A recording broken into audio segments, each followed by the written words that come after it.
Bueno, Gastón, estábamos hablando justamente anteriormente con el diputado del Frente Amplio Progresista, Juan Carlos Juárez, el cual nos decía Sí. que legitimaba de alguna manera este paro de 24 horas que se había hecho. Y queríamos preguntarte sobre tus impresiones acerca del por qué lo hacen y su posicionamiento desde tu trinchera. Sí. No, trinchera no. Yo, a ver, yo estoy acá en el Congreso Nacional. Vine a laburar, por supuesto, que en condición distinta de un laburante en relación de dependencia, pero acá estoy viendo, asomado por la ventana, un día de frío donde llovió hasta hace un rato, intermitente de a ratos, muchos autos circulando, taxis, gente en moto y mucha gente caminando por la avenida Callao. Eso sucedió a partir de las 10:30 de la mañana, cuando se fue el peligro que implica, un peligro virtual, que implica o que genera el miedo de mirar las noticias por los canales de cable que hace todo el mundo a la mañana cuando va a salir un día de paro. Yo creo que fue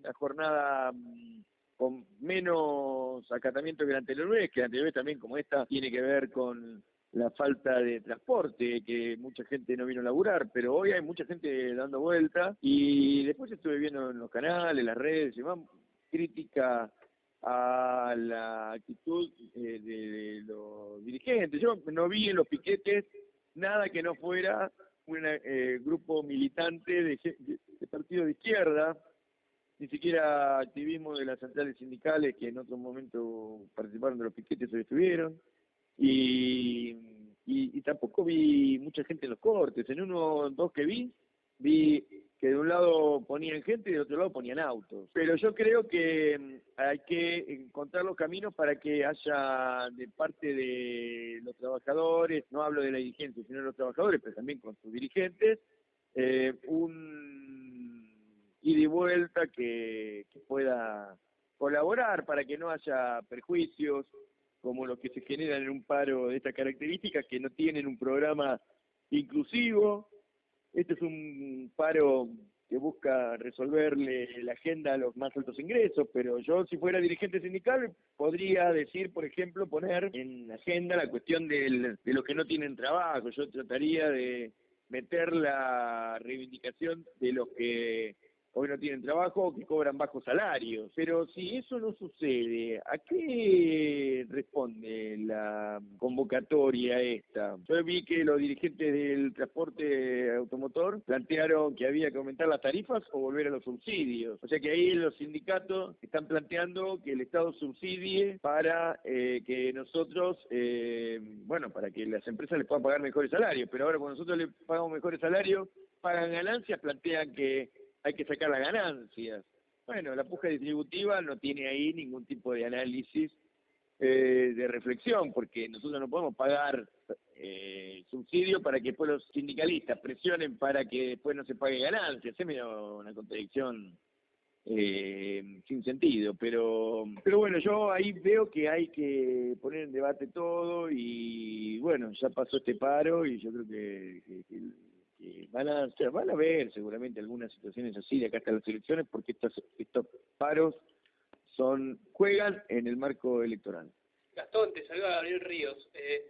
¿Vos crees ¿Qué tal? que ¿Cómo andan, Ríos? bien, este paro no representa a los trabajadores entonces? No, yo no conozco, quizás han habido, pero nadie me contó que hubieran habido fuertes asambleas sindicales ni que hubieran habido fuertes consultas a los trabajadores. Y lo que he visto como programa es bastante insolvente y por poco ingenuo, como si vos pedís solamente para los que pagan ganancias y no pedís para todos, estás dejando una parte importante del pueblo trabajador afuera de la reivindicación de estas supuestas centrales sindicales, que son centrales sindicales.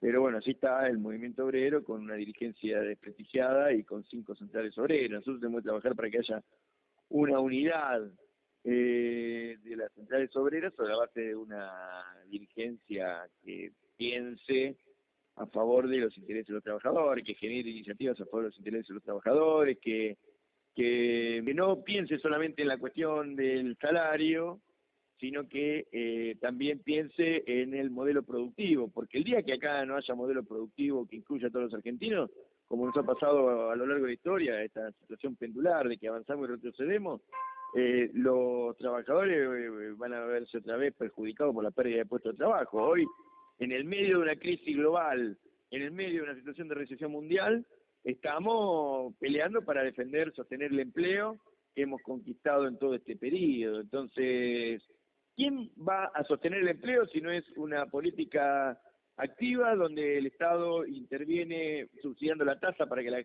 gente compre y consuma, y para eso y que ese consumo genere sostenimiento de los puestos de trabajo? ¿Quién va a hacer sino el Estado en el marco de un modelo popular que subsidie la capacidad de consumo de los trabajadores y sostenga todos los años paritaria? Acá se quejan de la inflación, pero no se quejan de la paritaria. Nadie piensa que hay paritaria por primera vez en muchos años, todos los años, y esto es muy importante. Entonces, bueno, hay aumento. Y es más, el año pasado, bueno, es de dudar. Ahí Jackie tiró algunos números en su grupo Idea técnico, pudo demostrar que se estuvo a algún punto abajo de la inflación real, no de la inflación ¿cómo es? Del grupo Congreso, IPC Congreso, que nunca muestran los números, pero la Idea dice que tuvimos un punto 2 abajo. La pregunta es, ¿y todo este tiempo donde el salario estuvo por encima de la inflación? No es parte de un modelo económico productivo. Y bueno, en este año estamos teniendo una inflación más moderada que los años anteriores, que no se supone que supere el 25%, ni los más liberales, ni los más antikirchneristas, ni los más antiperonistas sostienen que vamos a tener una inflación por encima del 25%. Estamos cerrando paritarias entre el 27 y el 33%. Estamos en un mundo donde se pierden los puestos de trabajo. Yo creo que eso hay que cuidar. Gastón, ¿crees que este paro y los líderes sindicales tengan alguna relevancia para la oposición al gobierno en un año electoral? Mira, los métodos para el desgaste sobre el gobierno son múltiples, pero bueno, yo creo que cumplen un papel también estos conflictos. Acá no estoy inventando nada nuevo. Los sindicatos opositores son los que convocan un paro con piquete hecho por los partidos de la izquierda trotskista, ni siquiera de la izquierda en general. Entonces, sí, yo no cabe ninguna duda que son una búsqueda por derecha y por izquierda de condicionar al gobierno. Pero el gobierno está bastante duro y bastante firme, que está convencido y que tiene peso territorial, va saliendo de la crisis que tuvimos el año pasado. Miren bien el gobierno, candidatos, el Frente para la Victoria, y le está yendo bien en las elecciones provinciales. Así que lo dijo Durán Barba, no lo digo yo, dijo el kirchnerismo es invencible, ¿no? Hablando un poco de las elecciones, ¿vos te sentís representado tanto por Randazzo como por Scioli? No te escuché bien. ¿Randazzo y Scioli qué? Si vos te sentís representado tanto por Randazzo como por Scioli. Yo me siento representado por el Movimiento Nacional, por el Frente para la Victoria como expresión electoral. Yo creo que Scioli y Randazzo, quien más, quien menos, no se van a poder salir de la propuesta principal, que es la continuidad del proyecto político.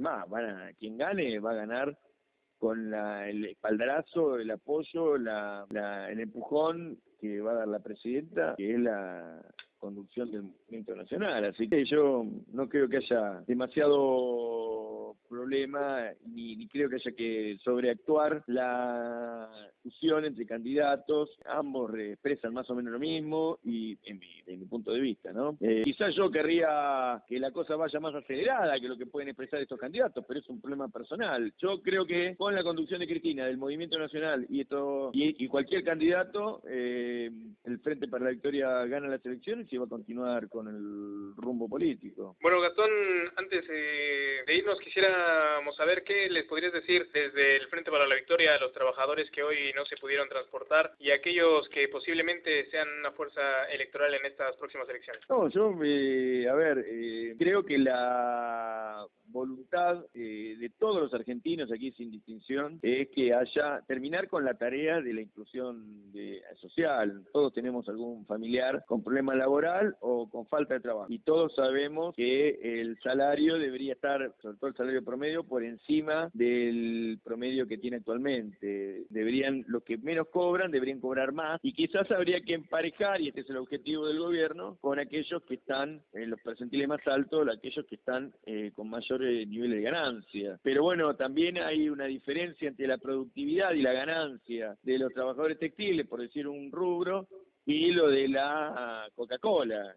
Hay ganancias exorbitantes de las empresas petroleras o de los pools de siembra, y menores ganancias de los rubros como el rubro de la construcción. Entonces, frente a eso, hay disparidad salarial. Y además los trabajadores estatales han quedado relegados frente al auge que ha tenido en el sector privado la puja salarial. Pero el mensaje debería ser pensar que la tarea de este gobierno o de cualquier gobierno y de los trabajadores es que no hayan personas sin trabajo y que no haya trabajo en negro. Ganarle al trabajo en negro completaría el círculo de inclusión laboral y generación de oportunidad y estabilidad que necesitan los trabajadores. Bueno, Gastón, un placer que te hayas comunicado con nosotros. Muchas gracias.